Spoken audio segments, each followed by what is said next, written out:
host, Heather Lindstead, class of 1985. I am so excited about today. My special guests today, Bob Brown, Ashley Hansberry-Rokas, Keith Lazinski, and Dave Lindstead, all from the class of 2006, and all currently police officers for the town of Chelmsford. So welcome. Thank you very much for being here. Thanks for having us. Thank you.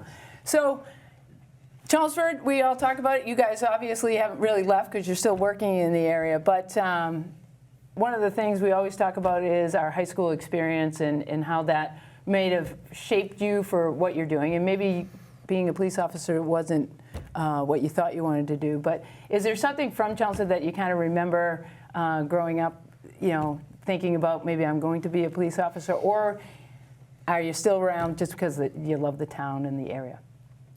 For me, it was, I mean, there's always the athletics growing up, of course. That's one thing that gets you fully developed and engulfed in the community. But also, towards the latter years throughout high school, I was able to do an internship actually with Chelmsford Police.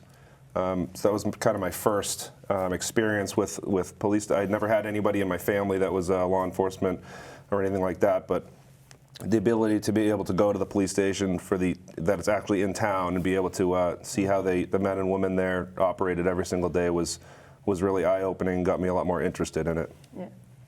I know you've got a history. Yes, father and uncle that were police officers, so I just sort of followed along.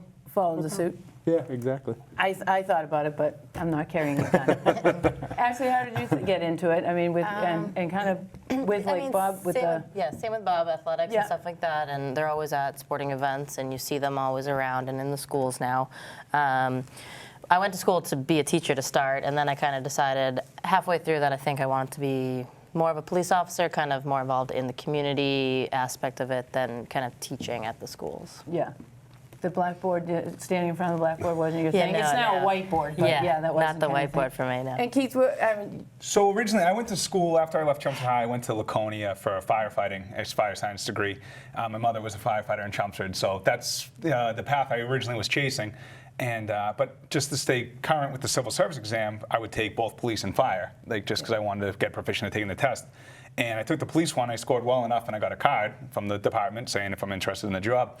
So I began to pursue it. I'm like, all right, yeah, I'll see how far this takes me. And as I went through the process, I realized that it's actually a better fit for me than firefighting. So once I went through the interview and I processed, I kind of fell in love with it, and here we are. yeah. So Was it? But you're all in the same class, and then that's kind of an interesting dynamic. Do you think any time during high school did you ever talk about it, or do we really not talk about careers or where you were going or any of that? And by the way, were you all friends? Yeah, for sure. Except for this guy. No big deal. I'm just kidding. So nobody really likes Keith? Get in line. Get in line? Yeah. No, the way it kind of worked out was just, like I said, and especially in high school, you're still trying to find yourself, and I think we're all trying to find our own paths to see where, like Ashley said, she was going to go originally for teaching, and it's just funny how, the tracks all led us back to Chelmsford Police.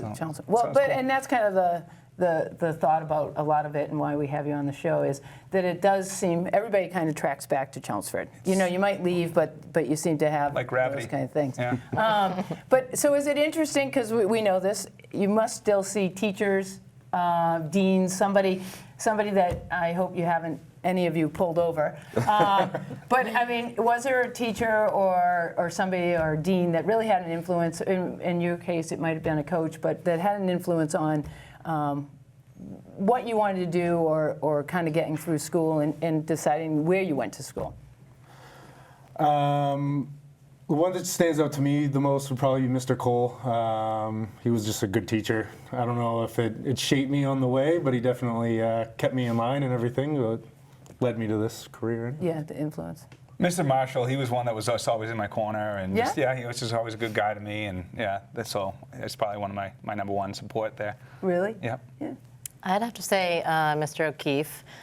He taught sociology, and I had him first thing in the morning, and he was like, you don't be late to this class. If you come with a coffee and you're late, that was like, now I'm never late for roll call. He kind of instilled that in me, and just don't be late. That's kind of an athletic thing. Yes. I mean, obviously Yeah. he's the baseball coach and Yep. those kind of things, so he kind of has that mentality. Yeah. Yeah. I actually had two of the same teachers, Mr. O'Keefe as well. He was really amazing at teaching you obviously the lesson plan, but also how to set goals and how to achieve them. That was something that I remember vividly taking away from his class. I also had Mr. Cole briefly, but I actually was more involved with Mr. Cole in the wrestling room too. He would help out quite a bit down there, and it was between him and Eli Gumbakis, it was those are the two big guys that I got to wrestle around with. So when he came into the room, it was always fun too. So Yeah. But how about the deans? Did you guys were you guys all in the same house, or? I had Dean Battle. Yeah. Battle. Yeah. Dean I like Battle. him. He still lives in town. He lives Yeah. by Florida. Yeah. I like Yeah. Dean Battle. I had Yeah. Dean Doherty. I was in Emerson, so he was amazing the whole way through. Mr. JD. Yep. Yep. So Yeah, I was with Bobby. Yep. Oh, Same. really? Yes, ma'am. So So same thing. Emerson House myself too. Yes. Yeah. It was Dean Quinn back then. I hate to say that, but yes. But I Before mean. our time. Well, I had Mr. Doherty. He was my soccer coach and softball coach at some point. So maybe he's old. So when you were thinking about it, leaving Chelmsford High, not going, no one went too far away. But how was that decision about making the college decision? Did you look at other schools a little bit further away? I know you were up in New Hampshire and stuff like that, but what was the process like that, going through it after graduating from Charleston, kind of thinking about where you really wanted to go? Was it, and ever a thought to leave and go far? it was definitely a thought for me. My father left, and he was a Chelmsford High guy as well, and left it and went to Pittsburgh. Yep. So that was immediately somewhere where I was interested. I ended up deciding to go somewhere a little bit closer. I went to Springfield, and so it was just far enough that it wasn't you weren't still right in town. It was an hour and a half, 2-hour drive, but it was just the perfect distance. You could still get home if you had to. I was really happy and comfortable with the decision to go out there. I never really had an interest to go too much further. It was just a great fit. And you played sports out there? Yeah, I played 2 years of football, and then I started playing lacrosse as well. I unfortunately got injured my second year playing lacrosse, and then all of a sudden my GPA started to skyrocket, so I figured let's run with this for a while. And that's a big sports school kind of thing, education, that Yeah, thing. that was But like, I think they had, when I was there, it was 97% of the student body played a varsity sport, so Yeah. almost everybody that goes there plays something. Yeah, and education is a big part, though, too. Did you Huge, ever think about being a teacher or a coach? Or Oh yeah, because the funny part was, at my school anyway, the criminal justice program that I was in was extremely small. There was only about 30 of us when it started. I think there was more like 55 or so when I left, which still is very small, but compared to it was a huge strength and conditioning school, applied exercise science. Yeah. There's a lot of students that leave there. A lot of them become phys ed teachers, stuff like that, strength coaches.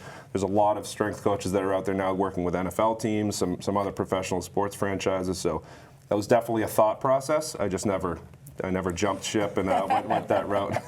But it's helped you, though, obviously, and we'll talk about it, though, with all of you. You have to be in condition to be a police officer, though, Right. too. So some of your extracurricular, you don't actually have to be a varsity athlete, but I'm sure it's helped you in different ways to make sure that you stay in shape and do what you're supposed to do, Absolutely. I gather. I gather there's a fitness kind of test. There's a couple. There's a couple. Sure is. So you did decide about education, but was it to play sports? Is that why you stayed closer, or but? To start, actually, I went to Indiana Purdue to play soccer. Okay. I only went there for a year, and then I transferred back home. My mom was in a car accident, so I decided to come back closer to home. And I wanted to play lacrosse, which I only had started as a junior in high school. We just started the program when I was a junior, so I wanted to be able to play both sports in college.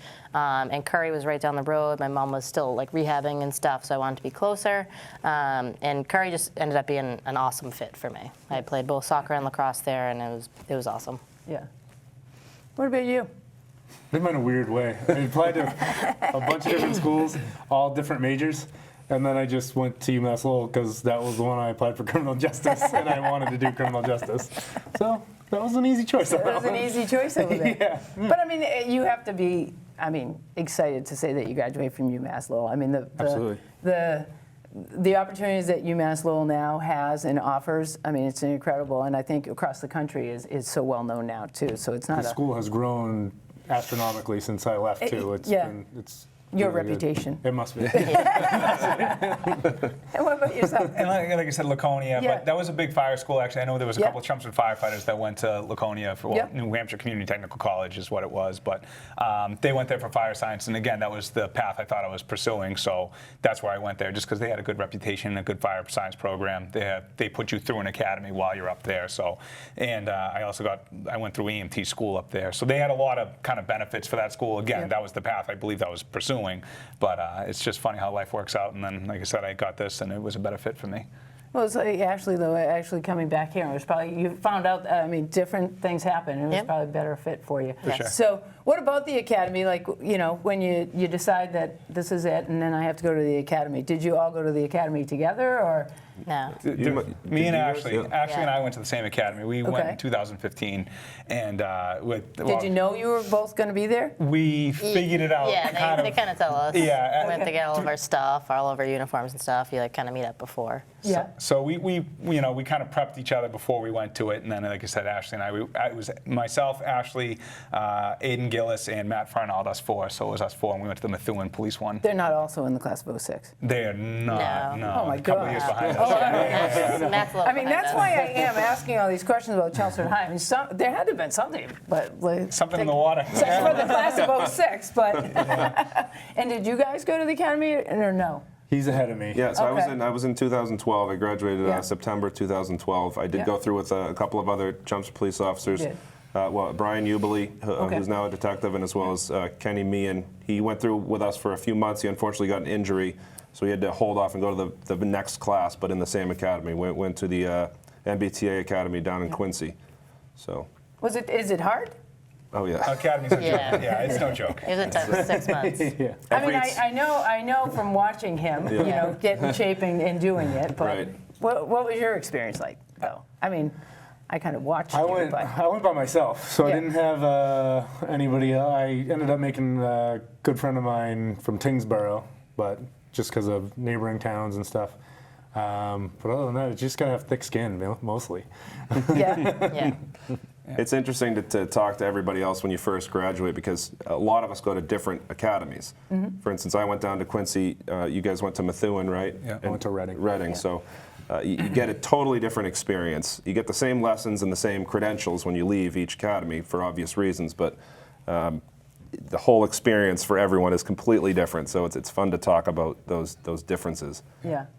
And you shouldn't call me old, by the way, because your chief is in and around my age. I never called you. I certainly did not do that. I thought there was a reference about the not all the teachers were still there at Chelmsford High. Oh, yeah, Yes. yeah.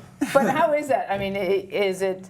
I know it's kind of funny, but like when you talk to people, it's like we all had the same experience kind of at Chelmsford High. But Right. now he's, you know, I mean, is that what you aspire to? I mean, to see a Chelmsford grad as the chief and those kind of things. Is that something that's kind of inspirational, or is it just because you love the community and those kind of things? But to get to those other levels that you've seen, you know, people from Chelmsford go to. Are you asking like rank? Are you saying like promotions Yeah, and like, stuff? yeah. It's well, kind of going back to what we started with here. Like, there's something about Chelmsford. I do feel like there's just gravity. It's just everybody. I know a lot of people. They went away to like different schools all over the country, but a lot of people they all come back. I don't know what it is. So it's cool seeing that. Yeah, some people from home go and they climb the ladder and they succeed, and it's good. The town's. It's been a great town. It really is to me. And I worked in a couple other divisions. I was on the DPW. I worked in the highway department before I got on the police job too, and just in all walks of life, this town's it's been a good town, a good community, and the sports are huge here. There's not a lot of bad things I can say about it, you know. Well, because we sit next to the coach of the year for everything. Yes, is yeah, that the truth? Yeah. So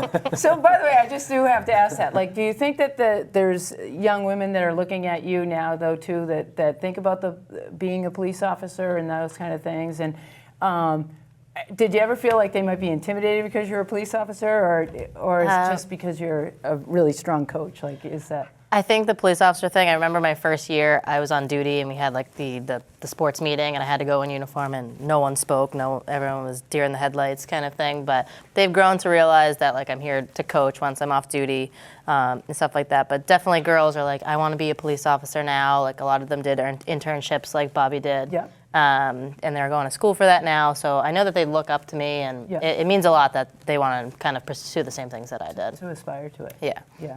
Is it nice that you have the kind of the flexibility to be able to coach though, and Yeah. still do your job? Like, Yeah, the higher ups are great. They allow us to kind of make our schedules like flexible, so we can be a part of the community and coach if we have to and stuff like that. now you've still done. Are you still doing the floor hockey or different things that you were working with the young kids? So the Chelmsford Police Athletic League, we just do the flag football now. Okay. And that season had just ended. A lot of us were coaches. It's a lot of fun. It's good for like the young kids. It's completely free, and people just are able to sign up and play. It's not always as organized as it can be, but yeah, it's fantastic and it's a lot of Do fun. you for guys all everyone. coach too in the league? I mean, did not, the, not the coach a year for everything. Well, my team beat Keith's team, just for the record in the championship. Okay, Yeah. so there is that. Yeah. So she's still the best coach. Yeah, well, I mean, I was up against some pretty seasoned Still one in She's a seasoned vet. You can say that about that. she's tough to compete against for sure. No, but yes. So to David's point, we have the Chelmsford Police Athletic League. Yeah. It's we do the flag football every year. It starts September, early September. Is that correct? Yeah. So September, it's 5th through 8th grade, and the more kids that do it, the better. We love doing it, and it's only, there's no practices. It's just Sunday, show up and play, and we coach them. We kind of direct everybody, but it's only an hour out of their day, and it gets us involved with the upcoming kids, and it's great seeing kids come back, because I've had kids I've coached for the last 3-4 years in a row, and it's awesome seeing them kind of grow and recognize you and participate. And again, it's just all about the community. So how do kids find out about that? And that's free, right? It's totally free. free. Yeah. Yep.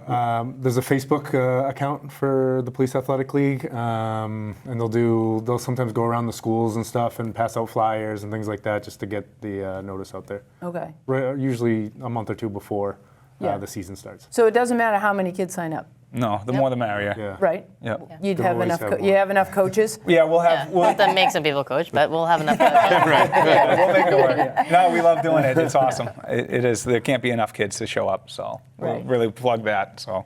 Yeah. Is there other things that you just in your free time though? I mean, away from being a police officer, leaving. Do you ever leave the town of Chelmsford? You don't actually live in the town. No, of Chelmsford, I get but- a little break every day when I Every leave, and I day. go. I'm not too far. I'm right up the street in Dunstable, but Yeah. I have that little break. I drive up. I pass all the farms and see all the cows, and it's almost like you're in a whole another state. So Yeah. it's a little bit of a break, but But with your schedule, because I mean, there's overtime and there's all kinds of things. I know your extra time is and you have 3 little ones running around, and you've got kids everywhere for lacrosse. But like, is there other things that you do within the community that you enjoy, or that you've still done that you from high school, or any of those kind of things? I have lucky enough that my little brother and sister are both involved in sports, so it's nice to be able to. I'm not active in coaching or anything with them, but it's just really nice to be able to still be involved in the program from the sidelines, and be able to watch and see them go through the process as we did so many years ago. It's really fun. So. Yeah. Pass. I play volleyball. Well, that is true. I mean, you guys do a lot together. Yeah. I mean, Yeah. those are Definitely. the kind of things. Like you can talk about Dungeons and Dragons, and like you guys still have a good community. How long we have? I think we might go over the time. No, but I mean, you still have a good community, a relationship, Right. a lot of fun. There are different things that you still hang out and do. It's not all just about, you're not just friends right now because you work together. Yeah. No. It's kind of my thought on that. Dave and I can go back to 4th grade. Is actually when we first became friends. So we inadvertently became friends. We both wanted to be friends with a different kid for a school project, and he didn't choose either of us. And we were the last 2 kids picked. So we ended up becoming friends 4th grade, and the rest is history. So we've just been friends since. So this is an interesting thing, and it involves actually you and I was at the school when I was coaching the softball. How do you feel about the high school? And I saw you there, and there was a threat to the school. Which time? Well, I know. So it was a couple of years ago, though, and I just saw you, and you walked the hallways of the high school, and there's been a couple of times and those kind of things. For sure. And now your job is, and it's kind of got to be kind of surreal, that you used to walk it as a student, and you'd never thought anything was ever going to happen, and society has changed. It's like, is that just kind of a strange feeling? And I remember bumping into you in that hallway one day. Is that kind of a strange thing? And you're working with them hands-on, and you guys are too in the fact, like you just said, with the flag football and stuff. Is it strange, though, sometimes to think like, okay, I really have to protect, and because as students, we never thought that there was ever going to be. I think it's a massive sense of pride, just to be able to say that you went there, and another thing too, from not to get too into it, but at like a tactical level, being able to have those calls when unfortunately they do happen when we go in there, and have a little bit of knowledge of how the school's set up, things like that. That's a massive advantage. So, and also, like you said, some of the teachers and some of the deans that we had are still in the building to this day. So it is definitely a large sense of pride to be able to say that we're there protecting the same school that basically started us on this whole path in the first place. So. Yeah. And to build off that point, going through the school that we've been through, when we do get the call to come check out the school, we have a really, really good defensive tactics instructor and program, and we're already in the schools training on a regular basis. We've been in the school, we've been in the high school, and we do mock drills, and we're already there. There's our programs. I'm not going to get into the tactics of it, but what we do in the training we're already in the school, so we're already kind of seeing it like before when we actually get the call to come in there. So it softens the blow a little bit that we have a really good training program right now. So we're already practicing, hopefully for never, but we are Correct. practicing. Right. So Yeah. we have a good program for sure. Yeah. But it is odd, though, that it's your school. Very. Yeah. You know what I mean? And I don't think as students that we ever really kind of thought about it. Yeah. So it's nice to know, right, that you know the schools and it's happening, and that you have those kind of things. So on a roll call, like, you all know each other. I don't know if you're all on the same shift, but has there ever been a great practical joke that you've pulled on one of each? Great practical joke. I mean, I get made fun of I feel a lot. like you I get made fun of a lot. I don't know if that's a joke. Yeah. I take a lot of They heat. think they're jokes, but they're just joking on you. Yeah, Yeah, definitely. I take a lot of shots, but it's okay. I tell myself it's because they like me. So Is that what you do? that's what I tell myself. Okay. Yeah. Keith Yeah. never lost that sense of the firefighters where he always thinks he's going to be in a calendar at some point. So he dresses Always up every smiling. single day, always smiling. Yeah. Uniform's way too small. Okay. But it's all fun. How about a practical joke on somebody that you might have pulled over and you really were going to give them a warning, but you kind of played the game? And I bring this up because I know, David, at one point, there was some time when you got on that everybody was saying, oh, but I know your sister, Heather. And he would actually have to text me and be like, do you really know this person? Like those kind of things. But has there been something, family? I mean, you've got to know family. Right. I mean, inevitably, when you grow up in town, you're going to end up running into a lot of people that you know, and it's maybe you don't maybe do an actual practical joke, but maybe you sit in the cruiser for a little bit longer while make them sit there and sweat it out for a few minutes Really before you shine the walk light up. in the mirror. So Yeah. really you can't see who's coming. So there have been some times. Yeah, we probably shouldn't talk about it. We'll never tell. I do want people to stop calling, saying to David, by the way, I'm friends with your sister, and him having to text me. So Right. maybe I'm ending that. Maybe those kind You of never things. know.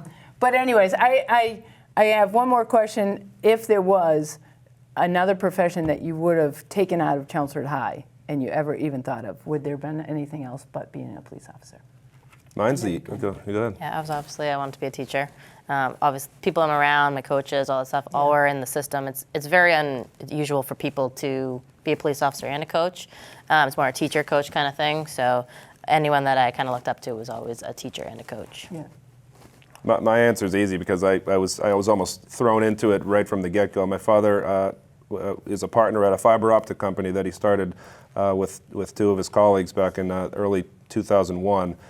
So I was working there for a couple of years right out of high school and throughout college and stuff like that. So if I wasn't to do this, that would have most likely still be where I'd be at. So. Yeah. So to avoid the layup, obviously I went to school for firefighting, but I was on the DPW. I worked on the highway department, plowing snow and doing road construction. So if I didn't get this job, I'm sure I'd still be there. So it was a good job. And again, Yeah. the town of Chelmsford, I can't say enough good things about. It's been good to me. So. I'm happy I got this job because it probably wouldn't work out. But I have a hobby and passion for writing, but Yeah. that would be a kind of more of a dream than a But you could still do financial. Yeah, I can always do it on the side. it. You can always do it on the side. Well, again, I hope you guys had fun reminiscing about these things. I really, truly appreciate you being here. It's always great to talk about CHS and continue success in protecting the community, and we greatly appreciate it. If nobody else says thank you, I'm saying thank you. And to, of course, Ashley, keep winning with that team, okay? So on behalf of the 2006 group, I'd like to thank you for joining me tonight on Where Are They Now? I'm Heather Lindstead, your host. Have a great day. I didn't know that you were into that. I've never gotten a single letter from you. Yeah.